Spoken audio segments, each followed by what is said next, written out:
ಲಕ್ಷ್ಮೀಸಾಗರ ಗ್ರಾಮದ ಸರ್ಕಾರಿ ಪ್ರೌಢಶಾಲೆಯಲ್ಲಿ ಆರೋಗ್ಯ ಇಲಾಖೆ ವತಿಯಿಂದ ಸಾಂಕ್ರಾಮಿಕ ರೋಗಗಳು, ನೀರು ನೈರ್ಮಲ್ಯ ಕುರಿತು ಮಾಹಿತಿ ಶಿಕ್ಷಣ ಸಂವಹನ ಕಾರ್ಯಕ್ರಮ ಹಮ್ಮಿಕೊಳ್ಳಲಾಗಿತ್ತು.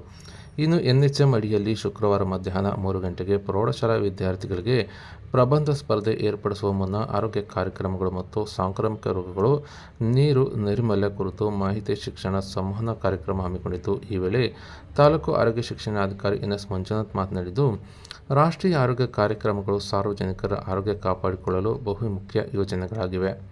ವಿದ್ಯಾರ್ಥಿಗಳು ಆರೋಗ್ಯ ಕಾರ್ಯಕ್ರಮಗಳ ಮಾಹಿತಿ ಪಡೆದು ಹೆಚ್ಚಿನ ವಿಷಯವನ್ನು ಕಲೆ ಹಾಕಿ ಪ್ರಬಂಧ ಬರೆಯುವುದರ ಜೊತೆಗೆ ಸಾರ್ವಜನಿಕ ವಲಯದಲ್ಲಿ ವಿದ್ಯಾರ್ಥಿ ದೆಸೆಯಿಂದಲೇ ಆರೋಗ್ಯ ಕಾರ್ಯಕ್ರಮಗಳ ಮಾಹಿತಿ ತಿಳಿದು ತಮ್ಮ ಆರೋಗ್ಯ ಕಾಪಾಡಿಕೊಳ್ಳಲು ಇದೊಂದು ಸದಾವಕಾಶ ಎಂದು ತಿಳಿಸಿದರು.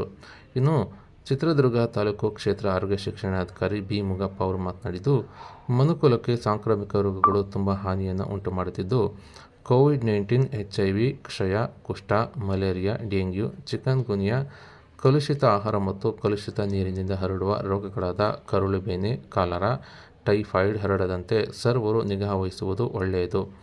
ಶುದ್ಧ ಕುಡಿಯುವ ನೀರನ್ನು ಬಳಕೆ ಮಾಡಿ ಪರಿಸರ ಸ್ವಚ್ಛತೆ, ವೈಯಕ್ತಿಕ ಸ್ವಚ್ಛತೆ ಕಾಪಾಡಿಕೊಂಡು ಸಾಂಕ್ರಾಮಿಕ ರೋಗಗಳಿಗೆ ಕಡಿವಾಣ ಹಾಕಬೇಕೆಂದು ತಿಳಿಸಿದರು.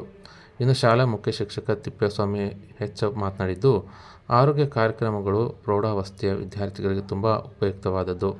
ವಿದ್ಯಾರ್ಥಿಗಳು ಆಯುಷ್ಮಾನ್ ಭಾರತ್, ಆರೋಗ್ಯ ಕರ್ನಾಟಕ ಕಾರ್ಡುಗಳನ್ನು ಪ್ರತಿಯೊಬ್ಬರು ಮಾಡಿಸಿಕೊಂಡು ಪೋಷಕರಿಗೂ ಮಾಹಿತಿ ತಿಳಿಸಿ ತುರ್ತು ಸಂದರ್ಭದಲ್ಲಿ ಸರ್ಕಾರಿ ಆರೋಗ್ಯ ಸೇವೆಯನ್ನು ಪಡೆಯುವುದರ ಮೂಲಕ ಆರೋಗ್ಯವಂತ ರಾಷ್ಟ್ರ ಕಟ್ಟಲು ಪಣ ತೊಡಬೇಕಿದೆ ಎಂದು ತಿಳಿಸಿದರು.